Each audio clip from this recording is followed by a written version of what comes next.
Well, councillors, I'll call the meeting to order and get things underway. A welcome to you all. Welcome to the media and others who have shown some interest in this meeting. To start off with, I'd like to introduce our new governance officer, Arlene Goss, who comes from the Mackenzie country. You're a very welcome addition to our staff, Arlene, and I hope you have a long and fruitful association with the DCC. Welcome. We have no public forum, that is correct. And apologies, I have an apology from Councillor Staines and Thompson, I presume? Is he about? Yeah, well, we'll put an apology for lateness for Councillor Stain, and I'll put those, that apology, all those in favour, seconded by Councillor Lord. All those in favour, please say aye. Against, that's carried.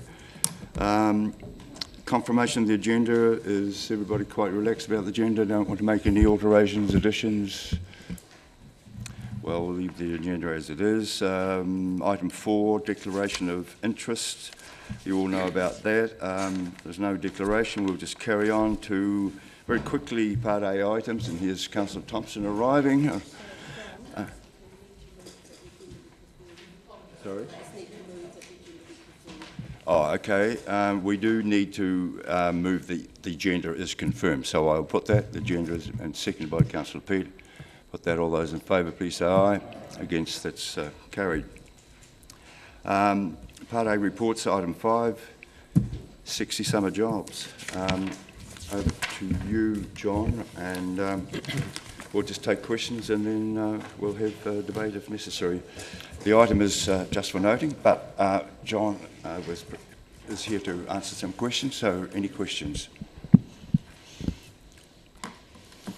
Councillor Noon. Simply because there was no one else putting their hand up, but now I'll think of a question. But I did note in the stats that the percentage of total interns remaining in Dunedin, and I just was interested, the 35% or close to it, have we got a common theme other than, I suppose, job opportunities? Are there any other common themes within that 35% that we're aware of?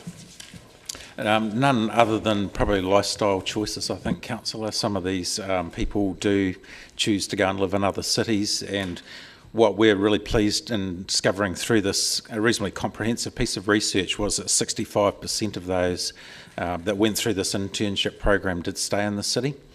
We believe that is a real signal to its success. It's one of the things that we've been looking at as a city in terms of trying to retain our graduates that have come through our tertiary sector, and this report shows that since 2008, when this program kicked off, that we have actually been able to retain a good number of those students in our city. Not always in the company that they took the internship with, as you'll see from the data, but they have gone on either to start their own businesses, to work in other businesses, or undertake further study.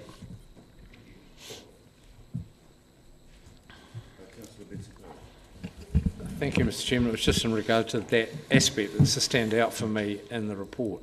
And can I be confident that such information about the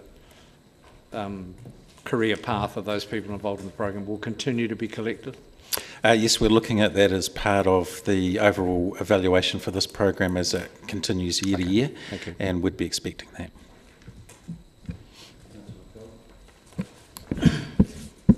Just a wee question, and you might have partially answered it. Right near the beginning, it says 64% of people led to positions and 65% remain in Dunedin. Does that mean that there's 1% who don't have a position but they remain here after their internship, or is that just the same figure, just not quite transposed? It's probably just a rounding error, I suspect, Councillor. The 64 to 65% retain in the city, so it's probably a rounding.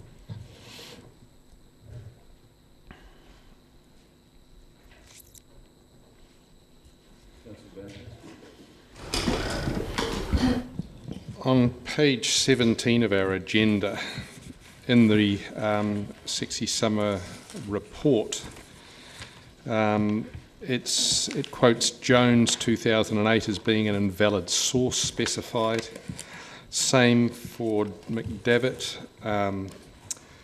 on the next page, and the same for the New Zealand Association of Graduate Employers, invalid source specified. All of these sources, however, are specified at the end of the research. Am I to assume that they've been looked into and found to be invalid? No, I think that's just a report error, councillor. They are valid sources. Yeah.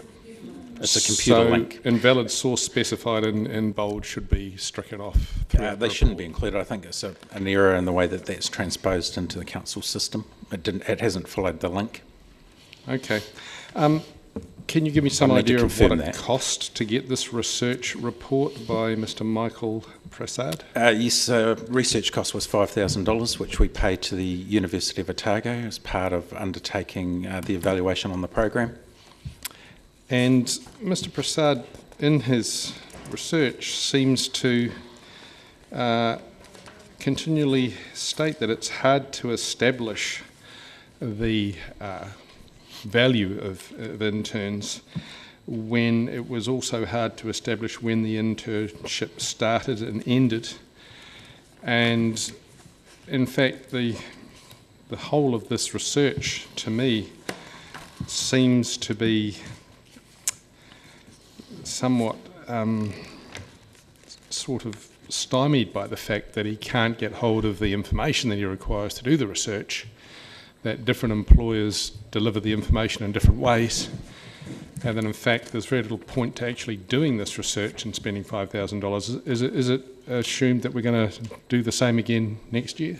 No, it's not, but I think the point he was trying to make there is it was very hard to get some of the content from the interns, and equally as difficult with some of the employers. The research that he did get is what his findings are based on, so I think it is valid research, but I think he was indicating there that it's not always easy to get that information in the first place. So are you going to try and put a dollar value on internship in the future, or are you going to recognise what he basically says here, and that is that it is extraordinarily difficult, and why would you do it anyway when a number of the employers state that the real value of these interns is intangible?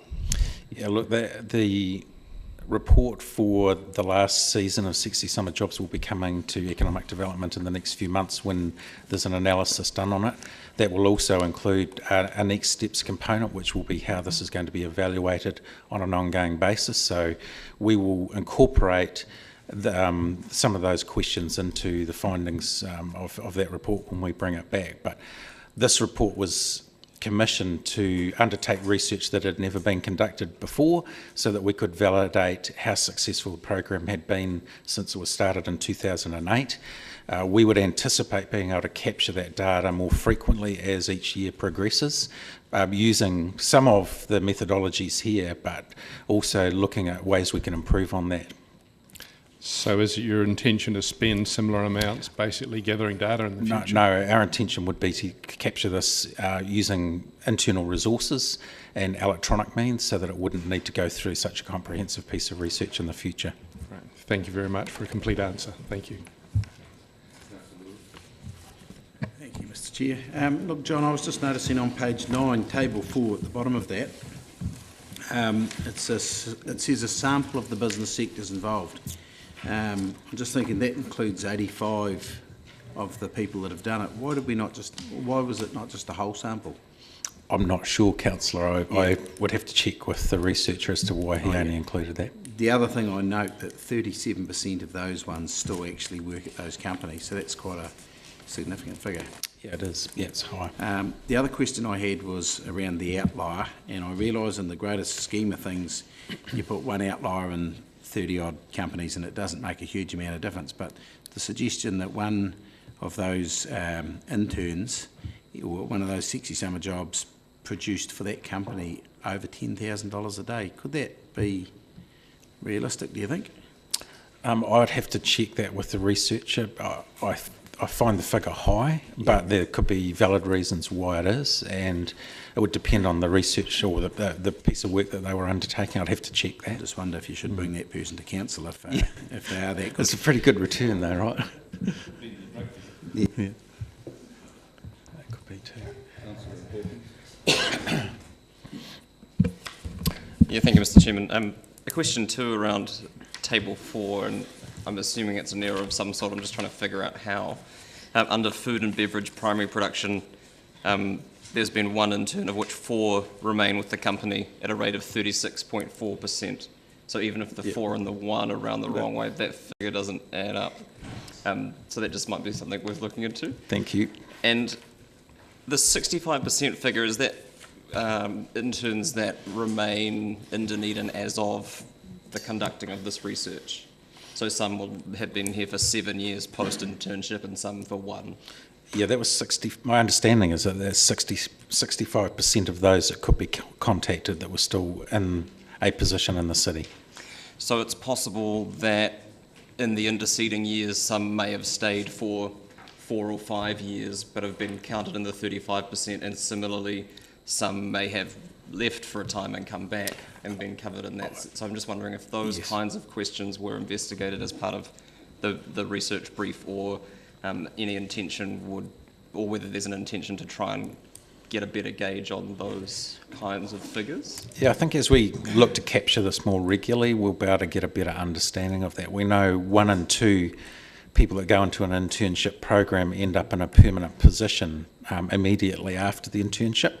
But that obviously drops off over time to the levels we're seeing in this report. So there are some that could be there for 1 year, 2 years. We would need to determine that through a better collection of data in the future. And just finally on that, in response to an earlier question around what you think might drive that 35% of people who aren't here to not be here, is that based on, your response to that, was that based on anecdotal evidence or research to come out of this? Because I think it might be worth following up with those people in a more structured fashion if we haven't already. It would certainly be very good to get further research on reasons why they are not staying in the city. Yep. Okay. We'd need to do further research on that. Great. Thanks, John. Just for clarity, if you look on page 23, just that question, the table at the bottom there does have that 11 out for food and beverage. It's answered, the number should have been 11. Sorry. My question is, this is fine, but how are we going with our internships against other cities like Wellington, which I think is a very vibrant internship, and a huge number of people going out and creating their own jobs after that, internships.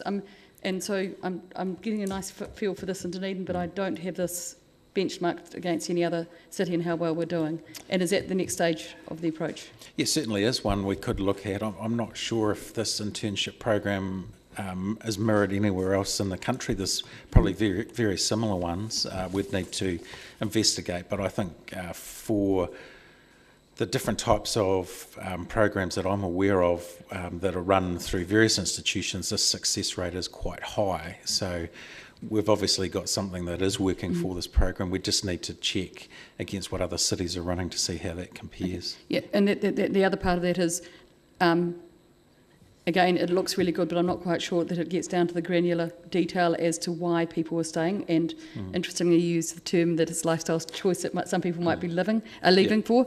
We know that we live in the best city, so I don't understand quite how you come to that conclusion. Maybe family, but getting down to the granular level where we actually understand what is working really well would, I think, emphasise how we can market and add that on to how we promote our city educationally as well. Yep. And it's a nice start, but I think there's some work to go. Would that be your Oh, look, I think this report raises other questions that we need to answer. Definitely does. It's one of the benefits of doing it. Thank you. Yeah, thank you. I may be missing this, but I guess one of the questions that I had was, if we look at page 23, for example, at that table that Councillor Wilson was pointing out, we have an idea of the number of interns per area that are still with the company of internship. But there's almost like another column missing there, which is how many of these guys are still in Dunedin. And if we were seeing trends, for example, obviously biotech and health companies proportionately are retaining more of their interns within their company, albeit it's a relatively small sample, so I don't know what you can draw from that. But if we were seeing trends, for example, in the IT sector where you've got 35, only 10 of them are staying with their company, but maybe 30 of them are still in Dunedin, that tells us that this program is delivering well for those people. There might be other areas in which that's not happening.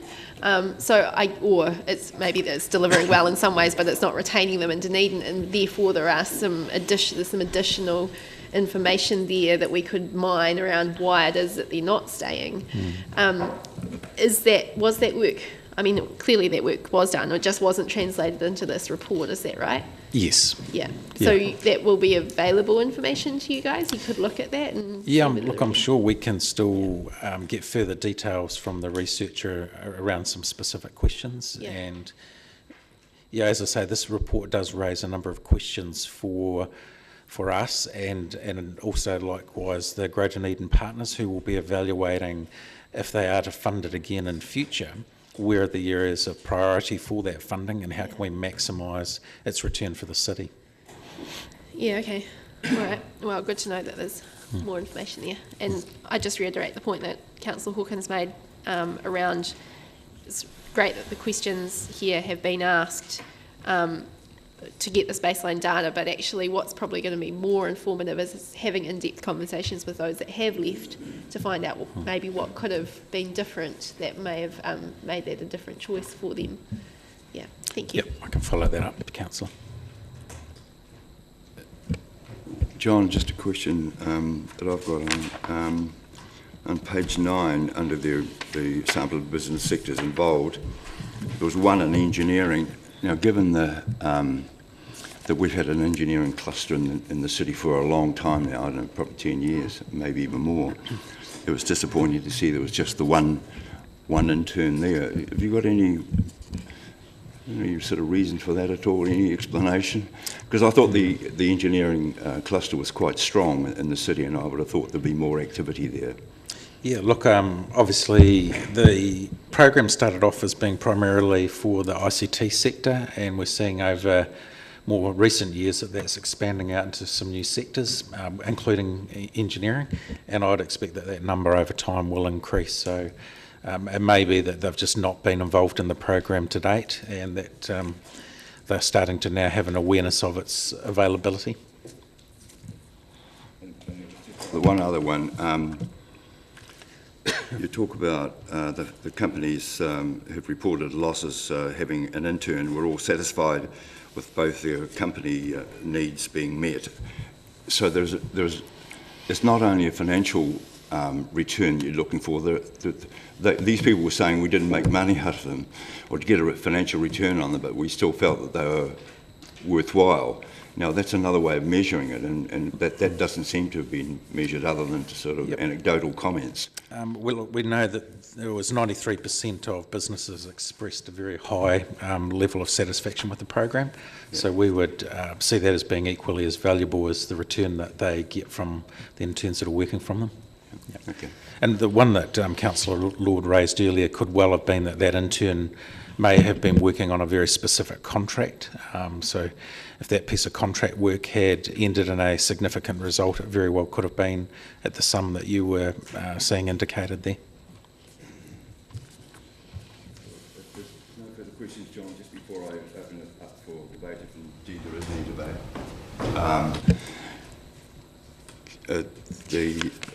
Are there any closing remarks you wish to, in summary, you want to make at all? You're quite happy? Okay. Thank you.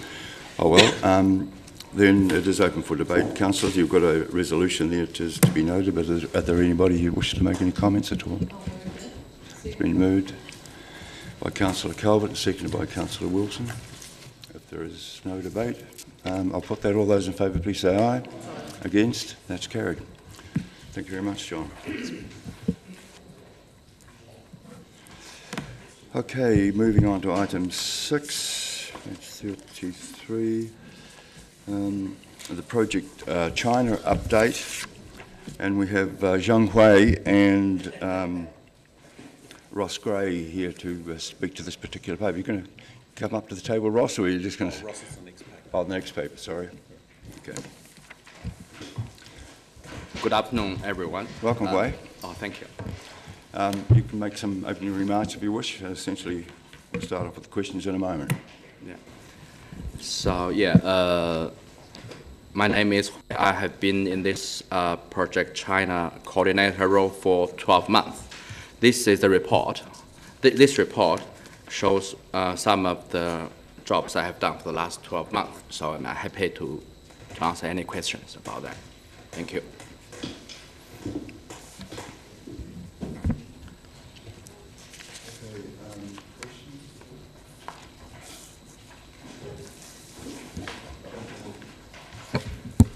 Yeah, thank you, Mr. Chairman, and thank you for the report. It's very clear, it sets out very clearly what it is that you've been doing. I'm interested, though, in the kinds of obstacles that you have found, particularly at the Dunedin end, for progressing some of this work. What are the things that you feel the city may need to work on to better achieve these collective aims? You mean the obstacles? Yeah. So difficulties. Yeah. What have been the challenges, and, Okay. and where do we need to focus more of our efforts? Maybe, and I don't just mean the council, but all of the partners in this work. Yeah, I think for education part, this is the area so I'm familiar with. So I'm from university, and the difficult parts for me is the trading parts, the business. So some local, I think, business and companies needs to be, trained or taught or helped to get a better understanding about the business or the corporation. And is helping them to get that understanding part of your brief? Yeah, help them understanding the Chinese part and facilitating them to finish the business, like the trade. There are some couple of trade that's quite successful, but I think Dunedin business needs to know more about the China side and the culture and lots of things. This is I think is, for my understanding for the last year, is a bit difficult for me to better understanding the both sides of our business. Okay. Thank you. Thank you. And I just have a question, and I'm not sure if this is for Mr. Christie or for yourself, and it's around KPI 4 under trade, helping Dunedin businesses buy products from China. And I wonder what consideration is given for other goals we may have around supporting local suppliers and manufacturers here in Dunedin, and whether there is consideration given to whether or not there are local suppliers before we help facilitate Dunedin businesses buy cheaper materials from China. Yeah, so that one, as I understand it, was a very specific piece of machinery that wasn't produced in New Zealand, and therefore Hui helped the company with that procurement process, given that it was coming from China, and a very successful outcome for the business in terms of the cost effectiveness of that. We haven't yet had a discussion about whether or not that would conflict with our support for local businesses, because we haven't come across a situation where that has been relevant in terms of the work that Hui's been doing with China. But I'm sure it will, and would be a discussion that we should be having. Yeah, surely it would be easier to have that discussion in advance of such a situation coming up than during that process. That's right. Great, thanks.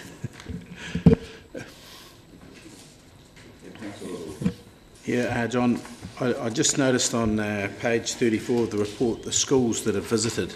We've had schools last June, last July and in January of this year, a total of 64 students and 28 teachers. Now, is the purpose of these trips to expose those people to our schooling, or are these designed short trips just to give them a crash course in education for 2 to 3 weeks? This is the starting tour. group. Studying tour is getting very popular in China. Yeah. So the kids and teachers, they stay here for 3 weeks. Yeah. And the first thing is they want to know about our education. And the long-term goal is, I believe, there's some of them will love our city. And they will convert from short-term study to long-term study. At the high school level? High school, And primary school, and even kindy. Yeah. Yeah. And how many, like I noticed, for example, in New Zealand, the last few years, many school children have travelled to Vietnam and they run tours now. Is there a ceiling? How many of these can we do? Is there a limit to how many schools we can get? From China. Yeah. I think we are working with a local company to explore the market. Yeah. Based on our capacity, I think we will try to make full use of that. Not only one company, maybe 2 companies.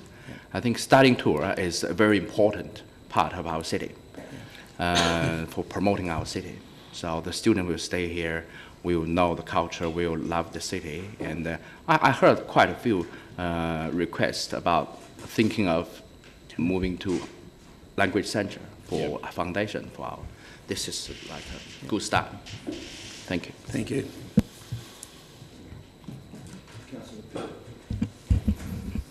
Thanks very much, Wei, for your work in this area.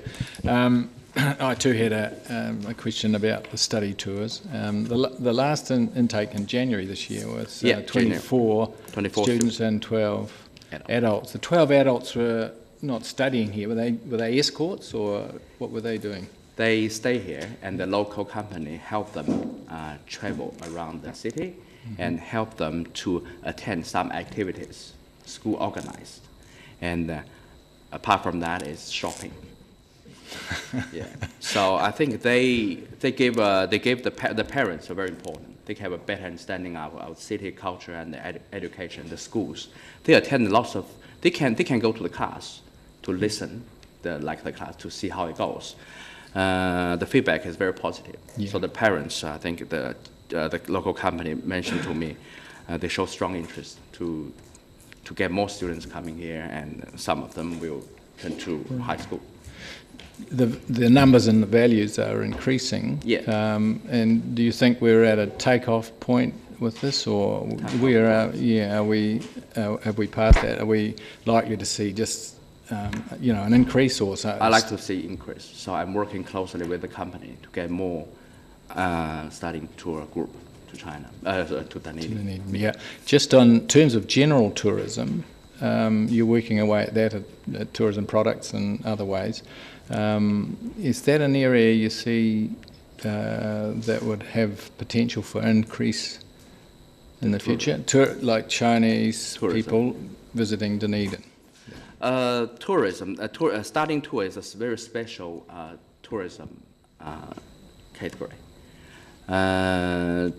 For the pure tourism, I'm still working with Shanghai Tourism Bureau and the other Qingyuan Tourism Bureau for the pure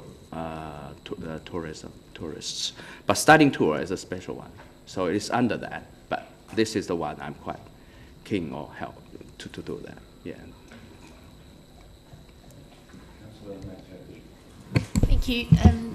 I think my question is probably more for you, John.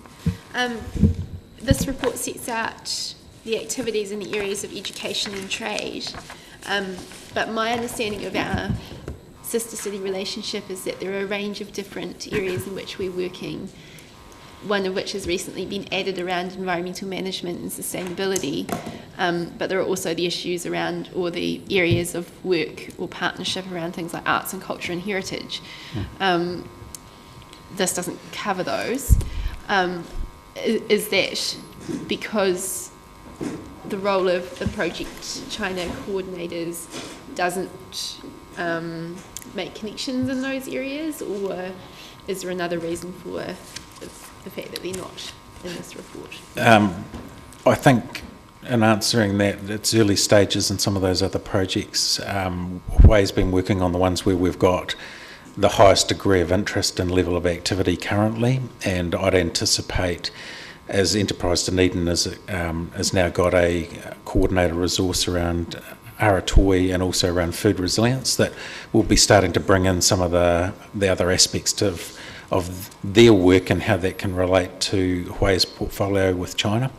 Also around the sustainability area in general, I think is an area we've seen in China that's taking a particular interest, but we haven't got a specific project around that at the moment. So other than at a management or civic level, we haven't had any formal discussions around how that might evolve into a project. I'd like to think that we could, within the next 12 to 18 months, have that as part of our work plan. So that would look like conversations about KPIs and specifying some more specific work streams in each of those areas. Yes, absolutely. I mean, as I say, I think the education and the tourism ones are probably the two products that I see us being able to maximise Huawei's time for over the next sort of 12 months until they get underway. At a point, they become self-sustaining, so the work that Huawei will have done around the education sector should be able to just take its own momentum, and then we can deploy his resource into other areas. Okay, and in terms of setting those KPIs, when you do get to having those conversations, who's involved in that? Is that a conversation just within the council, or is that a conversation with other China-related entities? Yes, it is. So there's a project group that works with Huawei that involves all of the entities that are involved in the relationship that with China that we can identify, and they report back through Grow Dunedin partners. So it includes the university, the Polytech, Chamber of Commerce, and others that have got an involvement in that sector. And is it likely, as the work becomes more diverse, that you might increase the range of stakeholders involved in that advisory capacity? Absolutely, yep. We would be more than happy to have other people on that advisory group. Yep. Thank you.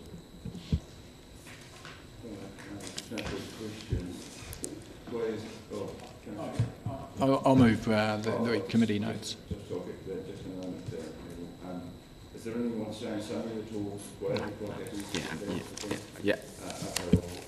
We'll open up for discussion or debate. Councillor. Thank you. Yeah, I just wish to move the committee notes, the update report.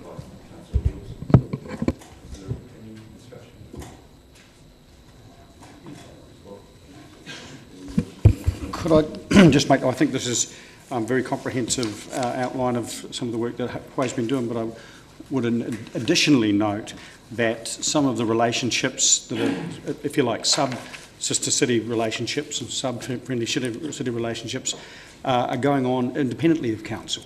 So the university and the Polytechnic, for instance, are developing relationships that are quite significant, and they've reached a point now where they don't need to involve council in the first instance. They're developing MOUs, research collaboration, etc., at a number of places in China, and that will be ultimately to the benefit of Dunedin, Inc., if you like, but doesn't involve us necessarily putting resources in. So, in a sense, the bigger picture is even brighter than this, that there is a lot going on that council no longer has to take responsibility for, and I think that augurs well for the ongoing relationship between Dunedin and China in general.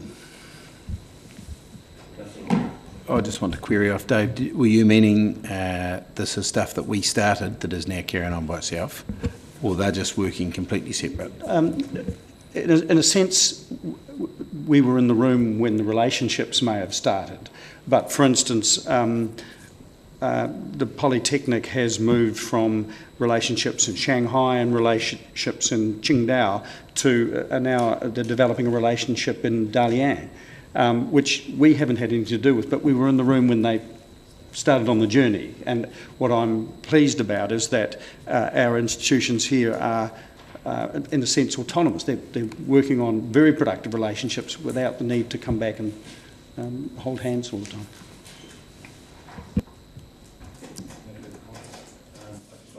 To make one comment, Wade, just to congratulate you on your paper. There has been criticism in the past that we haven't had, I think the terminology was runs on the board, so to speak, and we certainly have now, and I'm with you, you're reaching the KPIs that you have. I think that's excellent, so thank you very much. Thank you. Are there any further comments at all before I put the resolution in?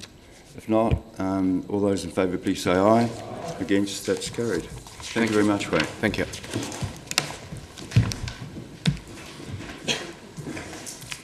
All right, moving on to item 7, the Regional Business Partner Program, and now we have Ross. Welcome, Ross. Thank you, John. You got any opening remarks you wish to make? I'd just like to highlight some features of this new contract. It is a totally new contract. It does follow on from a successful 5-year contract that we were part of. But this contract is new and improved, and one of the key features of it now includes the New Zealand Business Mentor Program. So Enterprise Dunedin is the lead contractor in this, and we have subcontracts with the Otago Chamber of Commerce and also the Otago Southland Employers Association. Each of those organisations, including ourselves, has a dedicated staff member to operate the program. And as I said before, it's a new refined program which includes the training vouchers that New Zealand Trade and Enterprise provide. It also includes the Callaghan Innovation Program, which supports early stage research and development, and as I said before, it now has the New Zealand Mentor Program, so we're able to deliver a complete support package to not only Dunedin businesses but for the region which the contract covers. Now, to be able to cover the whole of Otago, we're certainly going to be calling upon other authorities and organisations around Otago to be our eyes and ears out there as well, but we're certainly looking forward to this new contract. Questions, councillors? Thank you, Ross. Is there a level of funding, like is there, with the voucher system for NZTE, is there a max of what we can go to? Yes, there is. It's $5,000 per year per individual company, and that provides 50% on approved training that's available.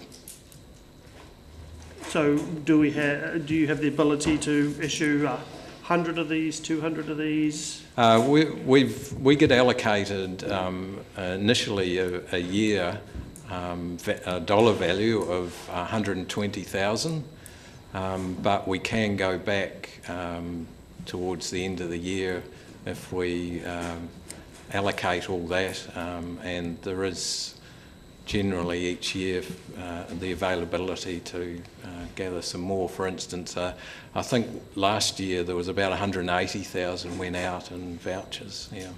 Okay. Across the board, like the Chamber will issue vouchers out as well. Are you including the ability of what they can give out as well, or is there a cap? Yeah, part of the new program is that the program's expecting no wrong door policy, so each of us will deliver the program up to a certain level and have the ability to take a client right through. So if they, for instance, come to me, although I look after primarily the Callaghan Innovation, they could come to me for a voucher and I could take them through that, or put them onto a Callaghan Innovation grant maybe, but also get a mentor appointed with them for any ongoing support. So really this is a great opportunity for a business to upskill its business leaders or its key staff? Yes, that's what the program's aimed at, the business owners and key management staff. And obviously they increase their own personal knowledge, but can also have a mentor appointed for any ongoing support later on to introduce perhaps a new program into the business, perhaps. Yeah.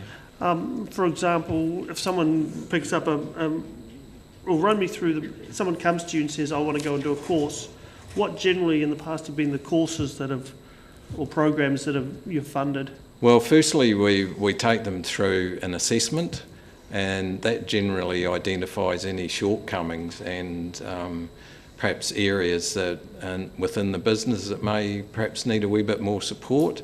Part of the regional partner website is what's called a marketplace, where approved workshops are all listed, and while we, the staff involved, know a lot of the workshops, we can advise clients of what we think would be more suitable. So it could be anything from marketing to better management skills, right through the whole raft of knowledge that any business would need. Okay.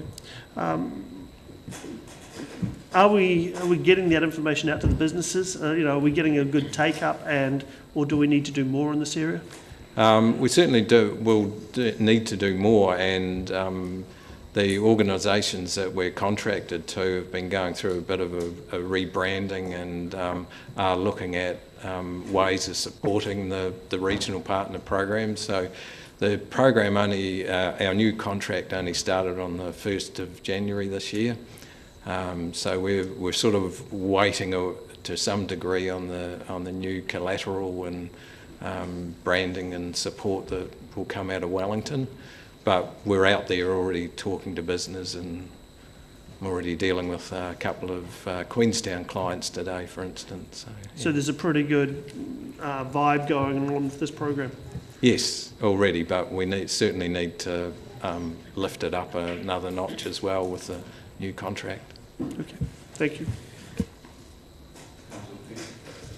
Thank you, Mr. Chairman. Ross, I'm just wondering a few questions around the scale of it. $130,000 is the figure in the report per year for the next 5. Is that for this year and up to 2019? Yes, we've got it's a 3.5-year contract, taking the half year taking us up to coordinating with the financial year at the end of June, but we've got a 3+2 contract, so we've got 3 years with right of renewal for another 2 years. And just to put this into context in terms of what central government is doing to assist the regions, and particularly Dunedin, with economic development support, is this the biggest thing on the agenda from central government, or are there other ways they are supporting? There's others, but certainly this is very much up there and right at the grassroots level, at the coalface of doing business. So it is one of the key programs out of government. Fine. And just finally, on page 39, there's a reference to disruptive technologies. And I'm just wondering if you could describe, for those of us who are not familiar with that, what Sure, that comes out of Callaghan Innovation. So as I said, Callaghan Innovation support very early stage research and development.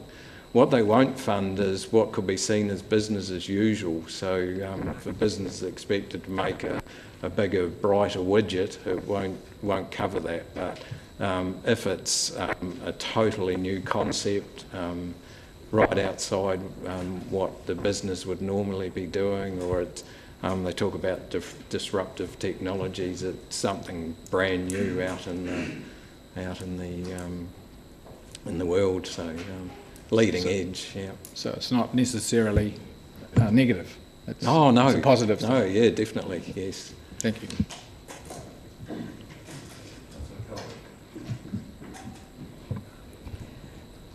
Is the sorts of things that are included, do they include primary production areas and education? And do they, when they say exporting, do we sort of export something like education, or do we? And I mean, and also, do they include upskilling or changing direction a bit? I'm just imagining, for example, that I'm a dairy farmer and I've gone off dairying this week, and I've heard a bit about that some people can get hoggets to have more sheep than they used to. I just saw some research about that in the weekend. Would somebody wanting to get into that and retrain themselves and try and figure out how you can get more small sheep into medium-sized sheep from out, would any of that sort of stuff? It covers right across the board. So as long as we have a New Zealand registered company, and it covers all sectors. So and not necessarily exporting. So as long as the business is looking to grow and add to the regional economy in some way. So, but it does exclude the sort of the corner dairy situation. So, but if a company's growing and looking to employ more staff, we'd certainly have a look. Perhaps starting off at the lower end of a grant, but yeah.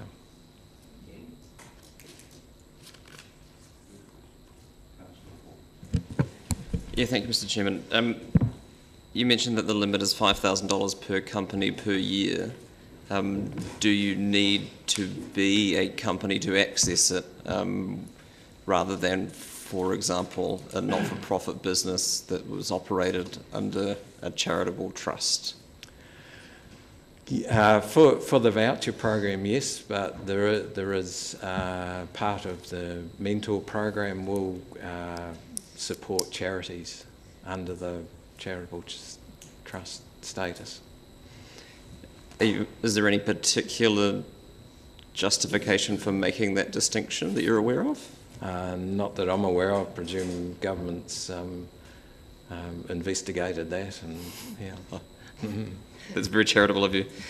And secondly, around what needs to, the sense of this has to be innovative. Is it the product necessarily that needs to be innovative, or the process or business model that produces that product, if you understand what I mean? Okay, the innovation only applies to the Callaghan Innovation Grants, and it could take into production some new way of producing something out the other end of a production line. So each case is judged on its own against the Callaghan's criteria. And just lastly, the success of, say, capability training or business mentorship for any particular enterprise in Dunedin will be limited by the availability of any of those training programs or business mentors that are suitable. Yeah. Are you aware of, and particularly around social enterprise or the creative economy, are you aware of capacity and capability training or business mentorship that would be available to those sectors? And if there are if there are areas that could be stronger in terms of what the offering is there a mechanism for us to champion a broadening of that provision? Yes, there is. I'm not, just firstly, I'm not aware of any particular program that would suit that sector at the moment, but if there are gaps in the market, there is a facility to be able to look at a workshop and have Wellington approve it for part of the program, which then would be able to claim a voucher against. And that can be initiated by you? Yes. Yep. Okay. Thank you. Ross, have you had a complete buy-in from the region? There's no sort of parochial resistance at all to the fact that the funds are being administered essentially out of the city? No, certainly. Well, from our previous 5 years' experience, we certainly haven't. We've had good support from around the region.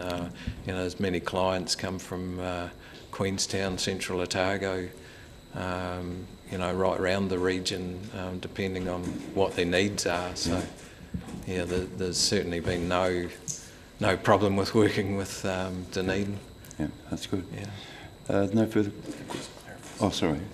I was just going to clarify some funding, just to go back to Councillor Pete's question. The 130,000 that is paid to Dunedin City Council is for the resource that we put against delivering that component of the contract that we have, including travel and accommodation as it relates to the region. In addition to that, there is the drawdown of up to $140,000 in vouchers, which can be exceeded with approval of NZT&E, who look after that component of the program. In terms of the mentoring, there is some payment for the mentors that is undertaken directly with them, and is an additional bit of funding that would come into the region through dedicated resources that are paid for through the contract.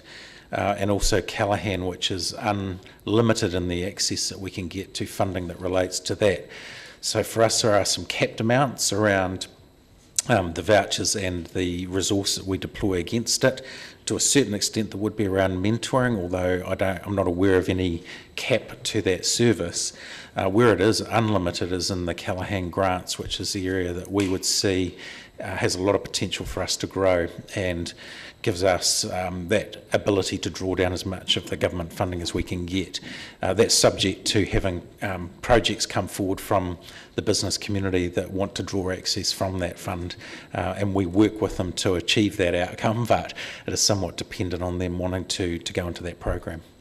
And that can be for several millions of dollars. Right, Ross, anything you wish to say in summary at all before I open up for a discussion? Not at all? Okay, well, it is open for discussion. Councillors, anybody wish to make any comments?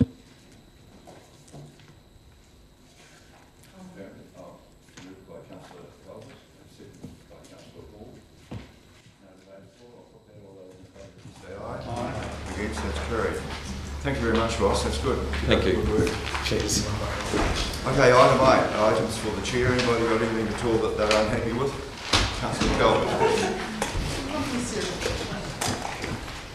I was going to say something until you said unhappy. It's not something I'm unhappy with, but I would like to have a report on an ongoing basis brought to this meeting along the lines, I think, similarly to what Councillor Thompson asked for earlier, to do with building consents and resource consents, because I think they're crucial to our economic development. Yes, I know. Yes, I think we need something coming to here that talks to the effect that we're having on business by our building and resource consent things. I mean, I appreciate that it has a planning and regulatory impact, but I think a report belongs in here saying what effect we're having. Well, look, you know, your request has been noted, I presume, and it will be looked at by the chair, and if suitable, will be taken up by the chair and vice, deputy chair, and a decision made, and you'll hear in due course. Any other items? If not.